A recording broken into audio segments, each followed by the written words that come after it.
This is breaking news from News 8.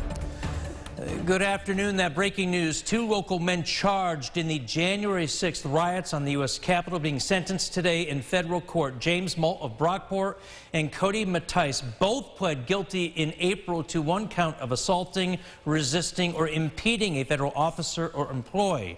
Mault was given 44 months in prison, and the same for Mattice, 44 months in prison. Christian Garzone has been listening into the court hearing in Washington, D.C. He joins us now in studio with the latest. Christian? Well, John, Natalie, with that guilty plea back in April, both Mault and Mattice received a plea agreement that could have sentenced them to between 37 and 46 months in prison. Prosecutors at the time also said each would have to pay $2,000 in restitution.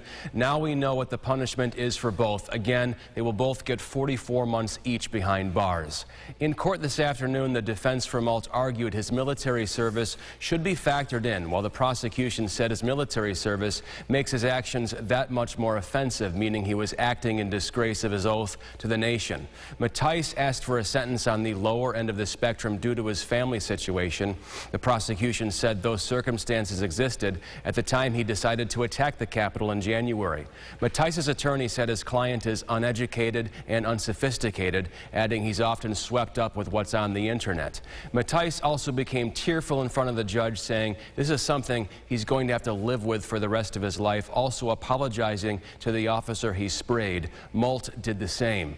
The pair admitted to marching on the Capitol on January 6 after agreeing to meet in Washington. Mault said he saw Mattice spray chemical agents at officers and then helped another rioter obtain his own can and sprayed at police. The judge said today on January 6 both of these men were not patriots, rather they were criminals. John, Natalie, right back to you. All right, Christian, thank you. Dominic Pizzola of Rochester was also at the Capitol last year. He is the 3rd local man with a growing list of charges. He faces the most serious offenses of all 3. He was charged with conspiracy back in June and is due to be sentenced this year.